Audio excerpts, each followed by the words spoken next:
Di seluruh dunia, anak-anak menderita kelaparan, sakit, dan penyakit. Setiap hari, jutaan anak di dunia terabaikan, tersakiti, menangis, dan hancur.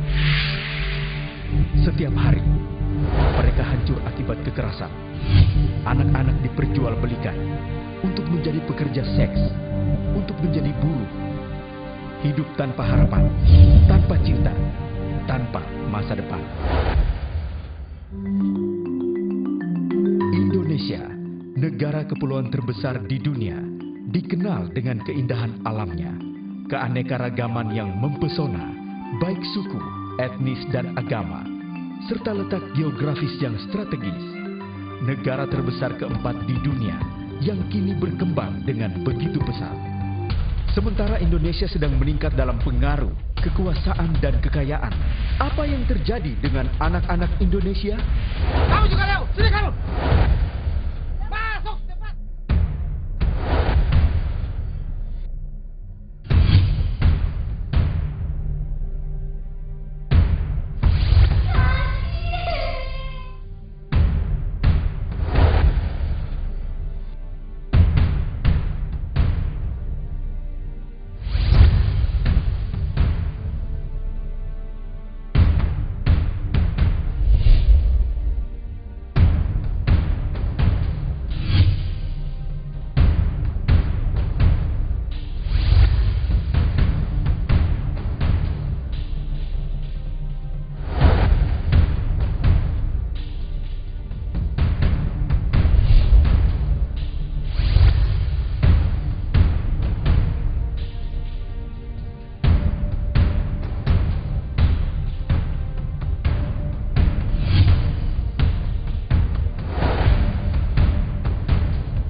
Bagaikan fenomena gunung es, realita yang sangat pahit yang menimpa anak-anak kita, banyak yang tak terdeteksi melalui riset.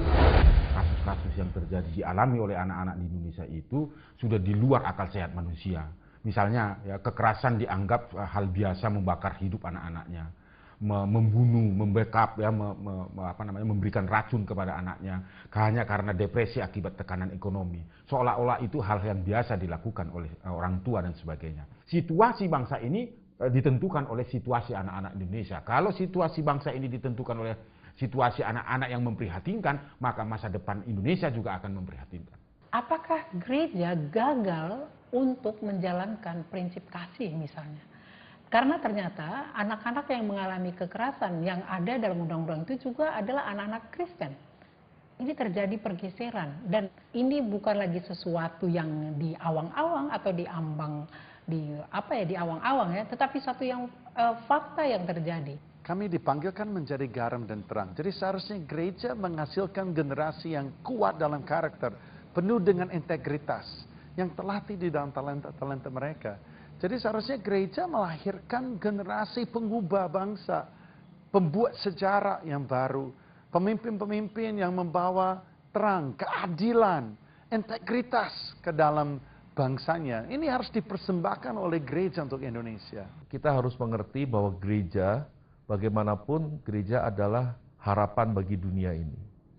Sehingga apapun yang kita harapkan dunia ini akan menjadi seperti apa, selalu kita harus melihatnya kepada gereja. Sebab gerejalah yang akan bisa memberikan solusi untuk harapan masa yang akan datang. Dan kalau gereja gagal, kita gagal. Bukan hanya saat ini, tetapi gagal ke depan. Jangan kita menuding kesalahan tentang moral anak-anak kita kepada orang lain, tetapi bagaimana kita sebenarnya harus memulai dari diri kita sendiri. Saya pikir ini hal yang memprihatinkan, yang mendorong PGI juga untuk terus-menerus menghimbau gereja memberikan prioritas pelayanan kepada anak. Kini sedang terjadi kegerakan Tuhan yang melawat bangsa-bangsa di dunia, yaitu gerakan 414 Window. Sebuah seruan bagi gereja di seluruh dunia agar mengarahkan pandangan dan hati mereka kepada anak-anak dan remaja. Anak bersinar, bangsa gemilang adalah sebuah momentum nasional bahwa sekaranglah saatnya generasi ini menjadi prioritas utama gereja Tuhan di Indonesia. Anak bersinar bangsa gemilang ini merupakan satu kegerakan, merupakan satu movement yang diyakini oleh hamba-hamba Tuhan hari-hari ini sebagai waktunya Tuhan untuk bekerja, membangunkan, membangkitkan generasi baru bagi gereja Tuhan. Bukan hanya di Indonesia sebetulnya, tapi di seluruh dunia.